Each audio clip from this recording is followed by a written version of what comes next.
ஒரு பெரிய தியாகம். இந்த பிரபஞ்சத்தையே காப்பாத்தின ஒரு கடவுள். அந்த தியாகத்தோட ஒரு அழியாத சின்னம். வாங்க, நீலகண்டர் ரட்சகரோட இந்த புராணக் கதைக்குள்ள நாம போகலாம். இந்த முழு கதைக்குமே இதுதான் மைய கேள்வி. உலகத்தையே அழிக்கக்கூடிய அந்த கொடூரமான விஷத்தை மும்மூர்த்திகள்ல ஒருத்தரா இருக்கிற சிவன் ஏன் குடிக்க வேண்டியிருந்தது? வாங்க, இந்த ஆச்சரியமான கதைக்குள்ள பயணம் செஞ்சு பதில தெரிஞ்சுக்கலாம். எல்லாமே ஆரம்பிச்சது ஒரு பெரிய தேடல்ல இருந்துதாங்க. அதுவும் சாதாரண தேடல் இல்ல, சாகா வரம். அதாவது சாவே இல்லாத வாழ்க்கையை தரக்கூடிய அமிர்தத்துக்கான தேடல். இந்த கதையில ரெண்டு பெரிய டீம் இருக்கு. ஒரு பக்கம் தேவர்கள், இன்னொரு பக்கம் அசுரர்கள். ரெண்டு பேருக்கும் ஆகவே ஆகாது, பரம எதிரிகள். ஆனா ரெண்டு பேருக்கும் ஒரே ஒரு ஆசை மட்டும் பொதுவா இருந்துச்சு. எப்படியாவது அந்த அமிர்தத்தை அடைஞ்சு சாகா வரத்தை பெறணும்.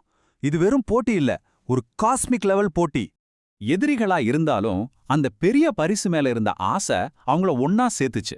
சரி, கொஞ்ச நாளைக்கு நம்ம சண்டையெல்லாம் ஓரமா வச்சுட்டு ஒன்னா சேர்ந்து அந்த அமிர்தத்தை எடுப்போன்னு ஒரு தற்காலிக டீல் போட்டுக்கிட்டாங்க.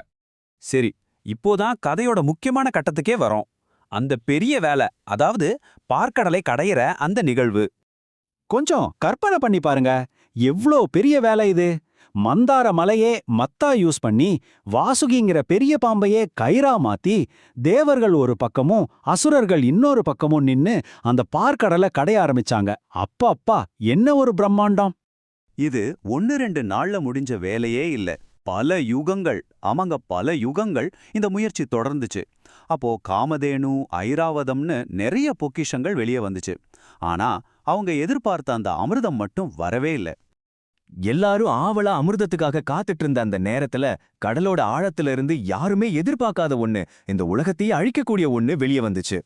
அதோட பேரு ஹாலஹாலம். பிரபஞ்சத்தையே எரிச்சு சாம்பலாக்குற சக்தி கொண்ட ஒரு பயங்கரமான விஷம். நிலைமை மொத்தமா கைமீறி போச்சு. அந்த விஷத்தோட சூடும் நெடியும் தாங்க முடியாம தேவர்களும் சரி அசுரர்களும் சரி பயந்து பின்வாங்கினாங்க. மொத்த பிரபஞ்சமுமே அழியிற விளிம்புக்கு வந்து நின்னுச்சு. பாருங்க, அவங்க தேடினது வாழ்க்கைய, ஆனா கிடைச்சதோ உலக அழிவு. இப்போ ஒரு பெரிய கேள்வி. தேவர்களாலையும் முடியல, அசுரர்களாலையும் முடியல. அப்போ இந்த பெரிய அழிவுல இருந்து எல்லாரையும் காப்பாத்த போறது யாரு? அந்த விரக்தியான நேரத்துல எல்லாரோட ஒரே நம்பிக்கையா ஒருத்தர் வராரு. அவர்தான் மகாதேவன், அதாவது நம்ம சிவன். இது வெறும் வார்த்தைங்க இல்ல, இது ஒரு கடவுளோட தியாகத்தோட பிரகடனம். இந்த உலகத்தை காப்பாத்த வேற வழியே இல்லைன்னு தெரிஞ்ச சிவன் அந்த கொடூரமான ஹாலாகாலத்தை தானே குடிக்கிறதுக்கு முன் வந்தார். கொஞ்சம் யோசிச்சு பாருங்க, ஒரு சொட்டு பட்டாலே உடம்பு சாம்பலாகிடும்னு எல்லாருக்கும் தெரியும். ஆனா இந்த உலகத்துல இருக்கிற உயிர்களுக்காக ஒரு செகண்ட் கூட யோசிக்காம அதை தன் கையில வாங்கி குடிச்சாரு. இதுதான் கருணை, இதுதான் தியாகத்தோட உச்சம். ஆனா ஆபத்து இன்னும் முடியல.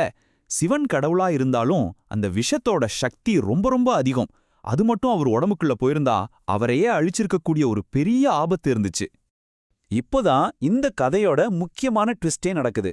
சிவனோட அந்த பெரிய தியாகம் எப்படி அவருக்கு ஒரு புது அழியாத அடையாளத்தை கொடுத்துச்சுன்னு நம்ம பார்க்க போறோம். தன்னோட கணவரோட உயிருக்கே ஆபத்துன்னு உணர்ந்த பார்வதி தேவி ஒரு நிமிஷம் கூட தாமதிக்கல. அந்த விஷம் சிவனோட உடம்புக்குள்ள இறங்கிடாம இருக்க தன்னோட கைகளால அவரோட கழுத்தை இறுக்கமா பிடிச்சுக்கிட்டாங்க. பார்வதியோட இந்த செயலால அந்த பயங்கரமான விஷம் சிவனோட தொண்டையை விட்டு கீழே இறங்கல, அங்கேயே நின்றுடுச்சு. அதோட வீரியம் அவரோட கழுத்தை நிரந்தரமா நீல நிறமா மாத்திடுச்சு.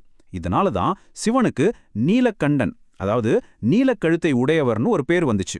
அதனால சிவனோட கழுத்துல இருக்கிற அந்த நீல நிறம் சும்மா ஒரு கரை கிடையாது, அது ஒரு தியாகத்தோட வடு. சுயநலம் கொஞ்சம் கூட இல்லாம மத்த உயிர்களுக்காக ஒருத்தர் தன்னை அர்ப்பணிச்சதோட ஒரு அழியாத சின்னம். இந்த கதையோட கடைசியில நான் உங்களை ஒரு கேள்வியோட விட்டுட்டு போறேன். எப்படி ஒரு பெரிய தியாகம் ஒருத்தரோட அடையாளமாவே காலத்தால அழிக்க முடியாத ஒரு புராண கதையாவே மாறுது? யோசிச்சு பாருங்க.